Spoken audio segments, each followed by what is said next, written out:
અમરેલીમાં વર્ષોથી રાહ જોવાતી બ્રોડગેજ રેલવે લાઇનની કામગીરી હજુ પણ ગોકળગાય ગતિએ ચાલી રહી હોવાનું સામે આવ્યું છે.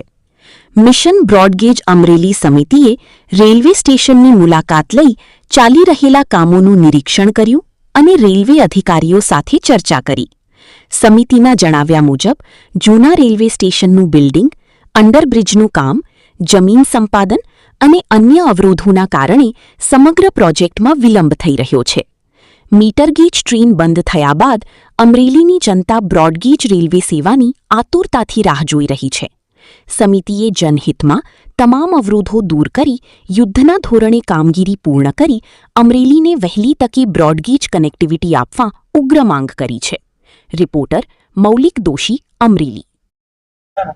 મિશન બ્રોડગેજ અમરેલી, રાજેશ ગાંધી મારું નામ છે. આજે રેલવે સ્ટેશનનું મેં નિરીક્ષણ કર્યું. એકચ્યુઅલી હકીકત શું છે, રેલવે સ્ટેશનમાં શું છે, તો સૌથી પહેલું અમે આવ્યા છીએ આજે અને જોયું કે આ જૂનું રેલવે સ્ટેશન છે. પહેલાં અમે પણ ન પાડવું એવા મતમાં હતા, પણ ફરજિયાત પાડવું પડે એવી અમને માહિતી મળી છે. એ પ્લેટફોર્મ આપ જોઈ શકો છો, એકદમ ઊંચું છે પ્લેટફોર્મ અને લાંબી હાઇટ અને રહેતું નથી. આ જૂનું 1912નું બિલ્ડિંગ છે, પુરાતન બિલ્ડિંગ છે. છતાં જો આ પડશે તો જ બ્રોડગેજ ચાલુ થશે એવી અમને માહિતી લીધી છે અમે. તે જે ફૂટ ટ્રેકથી 6.8 મીટર દૂર કોઈ બિલ્ડિંગ ન હોવું જોઈએ એવું અમને માહિતી લીધી છે. પણ આ એકદમ અડીને જ આવેલું છે, જેથી કરીને આને પડે તો જ બ્રોડગેજનું કામ આગળ વધી શકે એવી પોઝિશન છે. ઈશ્વરિયા અને માથિયારા વચ્ચે અટકેલી છે. ફાટક નંબર 16ની જમીન સંપાદનની કામગીરી માટે અટકેલી છે એવું જાણવા મને મળેલ છે. અને આજે તમે લોકો રેલવે સ્ટેશન મુલાકાત લીધી તો શું શું જોયું અને કેવી કામગીરી થઈ છે અને બાકી છે?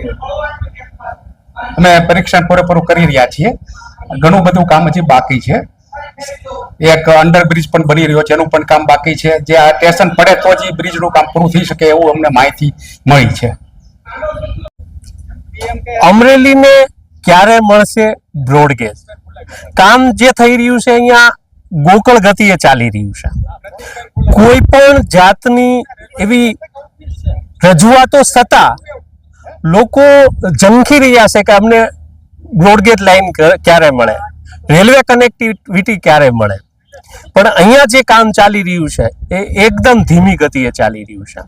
અહીંયા જે ઇસ્યુ છે એની હજી પૂરતી માહિતીઓ પણ અમને નથી મળતી. અહીંયા આજે મિશન બ્રોડગેજના તમામ સદસ્યોની આખી ટીમ આજે અમરેલી રેલવે સ્ટેશનની મુલાકાત લીધી અને ટ્રેનની સુવિધા ક્યારે મળી શકે છે, ટ્રેન ક્યારે શરૂ થઈ શકે છે એ માટેથી આજે લોકો અહીંયા આવ્યા, પણ કોઈ પરફેક્ટ માહિતી આ લોકો પાસે નથી. મીટર ગેજ માટે પૂછવામાં આવ્યું તો પણ એવા ઉડાવ જવાબ, અમુક જે મંદિરોની જે સમસ્યાઓ છે એ સમસ્યાઓ દૂર કરશે કોણ? તમારે મીટર ગેજ સુવિધા અમરેલીની આપવાની છે તો એ તમારા કાર્યક્ષેત્રની અંદર એના માટે કેવા નિર્ણયો લેવા, શું કરવું, આ બધું તમારા હાથની વાત છે. તંત્રએ જેટલું ઝડપથી આ ઉપર કામ કરવું જોઈએ એવું કામ થઈ નથી રહ્યું. અને આજે પણ અમરેલીની જનતા મીટર ગેજ ટ્રેન ગુમાવી ચૂકી છે. એ શરૂ હતી એ પણ બંધ થઈ ગઈ. બ્રોડગેજ રેલવે કનેક્ટિવિટી ક્યારે મળશે રાહ જોવે છે અમરેલીની જનતા.